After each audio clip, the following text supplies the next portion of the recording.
Good morning, Miss Leger's ladies and gents. Happy Wednesday. I hope you guys are having a wonderful Wednesday morning. You're probably still in bed. Who knows? I don't know. But nonetheless, I hope you are following the digital learning lesson plan correctly. So for today, Wednesday, March the 18th, yes. Today, Wednesday, March the 18th, follow the lesson plan accordingly. So I'm going to start off with reading, and I'll be reading again, once again, King Kafue and the Moon. And the vocabulary for today is brave, secret, and sparkly, which some of you, if you did the assignment yesterday, you would have seen that I believe sparkly and brave or secret were one of the words that you were supposed to have chosen to write a complete sentence for and draw pictures. I only saw one assignment. I haven't seen anybody else's assignment. Also, as I read the story, remember, as I always tell you, that as great readers who become great writers, you have to actually think and listen to what's going on in the story. Look at your text features. What is the story telling you? What's happening in the scenery, which is your setting? What are the events, which are the action that's taking place? What are the characters? Who are the characters? How are they behaving? All that good stuff that Miss Leger talks to you about, which you will have to implement in your writing as well, because your writing task for today is for you to draw a picture of the beginning of the story and then write about it. So you have to use temporal words, your order words like first, next, and then, or beginning, middle, and end. So basically for today, I would prefer you focus on the beginning of the story, because that's what you're going to write about. That's what you will draw. You will draw scenery from the beginning of the story, and then you will write about it. And it'll continue on, because tomorrow will be the middle and Friday will be the end. Well, you'll have to look at all three writings and put them together to see if they make sense, does it goes in order. So basically, that's your reading. And for your math for today, you're going to use base 10 blocks. You either draw your base 10 blocks, or you'll use coins such as dimes and pennies to model and demonstrate what the answers will be for your math problems. And little later on, I will model that for you. But right now, I'm going to focus on reading. But I'm just giving you a summary of what your today's lesson looks like. And then for science, I believe it's a nice day out. As I look out my kitchen window, I can see, I can see that it is a nice day. So before the rain comes in, I would suggest that you go outside and follow the lesson plan accordingly for science, where you get to go outside and look at the different plants that you need to draw about. What else? And then for social studies, I'll come back on for Theodore Roosevelt. So right now, I am going to read King Kafue and the Moon. I will not be reading King Kafue and the Moon tomorrow. Therefore, based on tomorrow's assignment, if you have to go back and look at this YouTube channel video or Google King Kafue in order to complete the rest of your assignments for the remaining of the day concerning King Kafue. So here I go. I'm going to read the back, because yesterday I didn't get a chance to read the back for you, but I'm going to read the back. King Kafue and the Moon. King Kafue isn't afraid of anything, or so the people in his village think. The truth is, he's scared of the dark. One night, the king notices that a piece of the moon is missing, and each night the missing piece gets bigger. Can the villagers rise to challenge and bring Moon safely to him? And will a young boy have the answer to King's problem? That is the back of the book. So here I go. King Kafue and the Moon. Written by Trish Cook and illustrated by Andrea Castellani. Chapter 1. So long ago, in a far-off land, in a tiny village, there lived a king. His name was Kafue. I'm so brave, bragged King Kafue. I'm not afraid of anything. King Kafu's people thought he was the bravest king in the world. The king was a king. The thing was, King Kafur wasn't brave as everyone thought.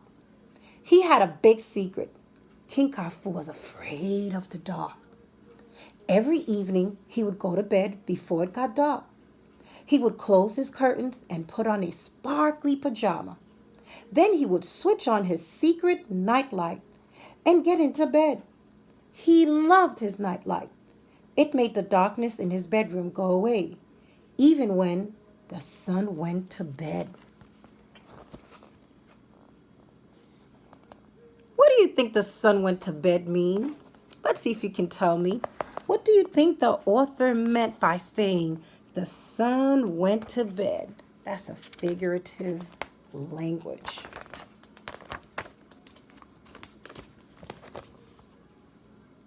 So, one night, as usual, King Kafur pressed the switch light on his nightlight, but the nightlight didn't come on.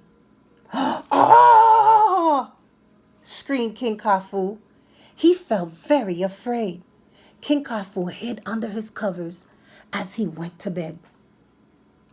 After a while, he felt braver and he peeked out.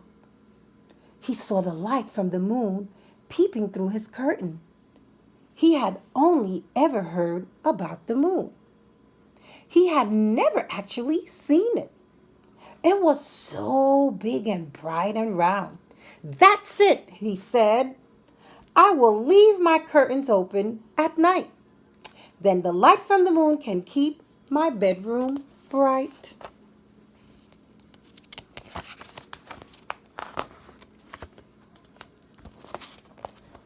A few nights later, King Kafur went to bed as usual, but when the moon rose, it looked differently. A piece of the moon was missing. The next night, King Kafur waited for the moon again. This time, even more of the moon was missing. Ah! King Kafur screamed. King Kafur's guards charged into King's bedroom. What is the matter? He asked. The moon, it's disappearing, cried King Kafur. The guard looked up at the sky. He could indeed see that some of the moon was missing. Look at the picture on this page of the moon. Look at the picture on this page of the moon.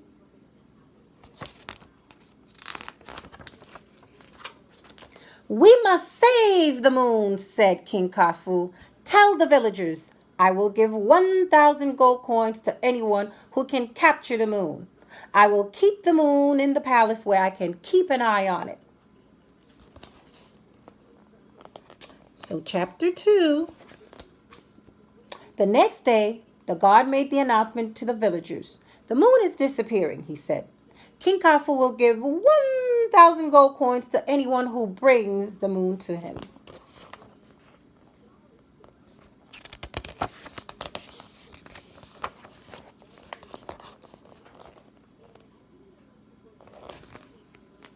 The villagers were confused. The moon had disappeared before, and it had always come back again.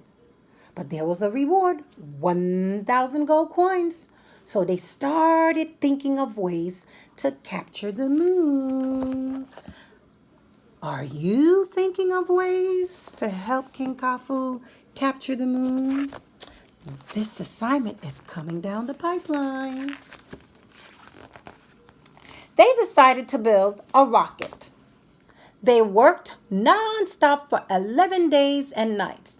Finally, the rocket was finished. But when the villagers looked up at the sky, the moon was gone. Uh-oh. We must tell King Kafur, said the king's guard. He pointed to a young villager. You boy, he said, go find the king. Tell him the moon is gone. The boy nodded and immediately set off to the palace. The boy searched the palace for the king. It took him a long time, but eventually the boy found King Khufu.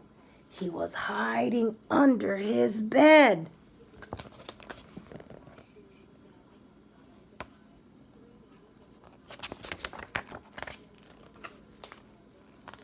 Why are you hiding? Asked the boy. I'm afraid of the dark, King Khufu whimpered. That's why I wanted to catch the moon and bring it to the palace.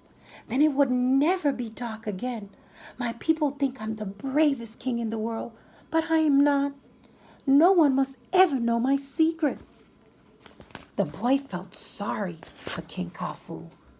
Don't worry, the boy said.